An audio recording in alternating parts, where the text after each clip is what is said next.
Well, hello, Crime Squad. Welcome back to my channel.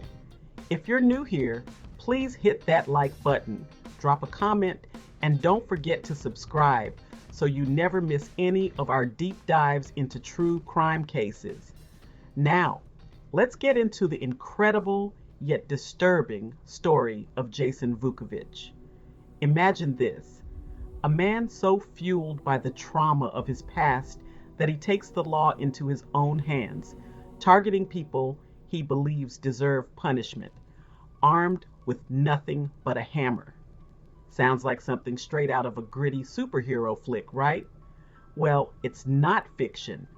This is the real-life story of Jason Vukovich, also known as the Alaskan Avenger, who tracked down individuals from the Alaska Registry in 2016.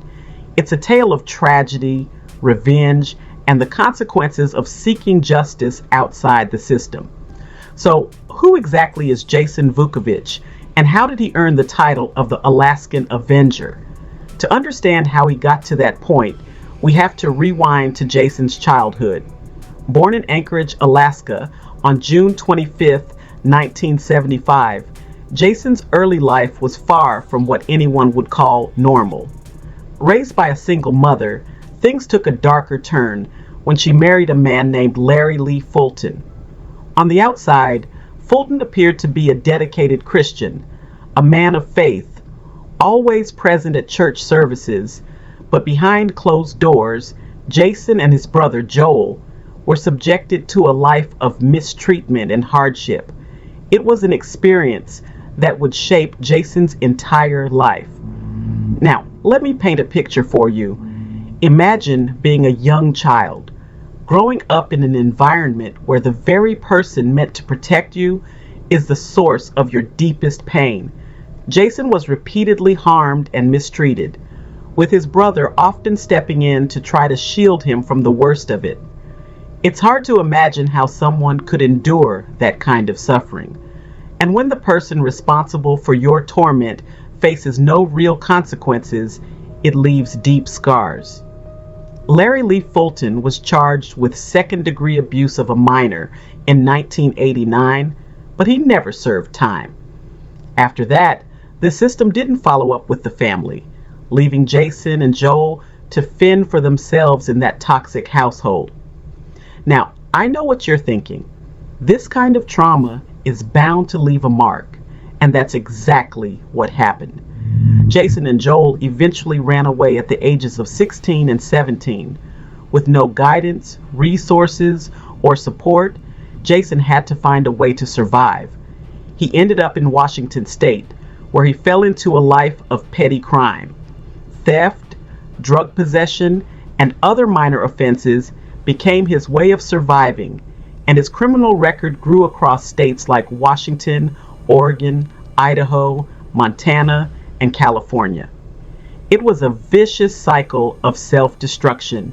Jason himself would later say that his actions were the result of his belief that he was worthless, a throwaway. Fast forward to 2008, and Jason returned to Alaska. Unfortunately, his struggles continued. He faced multiple charges related to theft, drug possession, and even an accusation of domestic violence, which he denied. But it was in 2016 that things took a truly dramatic turn. Jason, now an adult, was still carrying the weight of his unresolved trauma. He stumbled across the Alaska Sex Offender Registry, and for him, something clicked, or maybe I should say, snapped. He saw an opportunity to take justice into his own hands, to right the wrongs he had experienced by targeting individuals convicted of offenses related to minors. And let me just say, he wasn't exactly subtle about it. On the morning of June 24th, 2016, Jason paid his first visit to Charles Albee, a 68-year-old man listed on the registry. Jason didn't bother with legal procedures. He knocked on Albee's door, forced his way inside, and ordered him to sit on his bed. He confronted Albee, slapping him and letting him know that he knew exactly what Albee had done. Then Jason took some items from the house and left. No capes, no dramatic superhero lines, just a man, a hammer, and a desire for revenge. 2 days later, on June 26th, Jason set his sights on his next target, Andres Barbosa, a 25-year-old. This time, Jason wasn't alone. He brought 2 women with him and showed up at Barbosa's house around 4 a.m. The 3 of them entered Barbosa's home, with Jason leading the charge. He threatened Barbosa with the hammer, telling him to sit down before punching him in the face.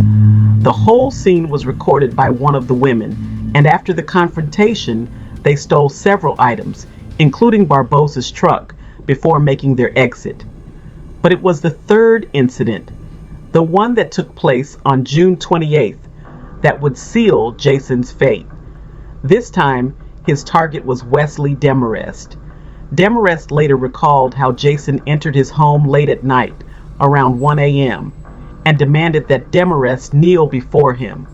When Demarest refused, Jason hit him in the face with a hammer. Jason took several items from the house, including a laptop, and left Demarest bleeding on the floor. What Jason didn't know was that he had left a trail the authorities could follow. It didn't take long for police to find Jason nearby in his Honda Civic, armed with a hammer, stolen items, and a notebook filled with the names and addresses of his 3 targets. He was arrested on the spot and later charged with 18 counts, including assault, robbery, and burglary. Now, here's where things get really interesting, and this is why you'll want to keep watching. After his arrest, Jason wrote a letter from prison to the Anchorage Daily News. In that letter, he explained why he had done what he did. He admitted that his actions were wrong, but said that they were driven by the trauma he had experienced as a child. He urged others who had gone through similar hardships to seek help, not revenge. Jason's story became a cautionary tale about what can happen when trauma and justice collide. But that's not where it ends. In 2018, Jason accepted a plea deal, pleading guilty to first-degree attempted assault and first-degree robbery in exchange for the dismissal of over a dozen other charges.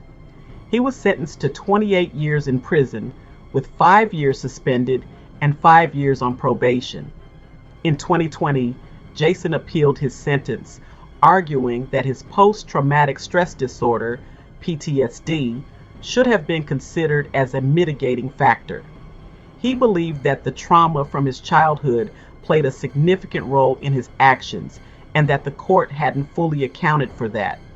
Unfortunately for Jason, the court rejected his appeal, stating that he hadn't provided enough evidence to show that his actions were a direct result of untreated PTSD.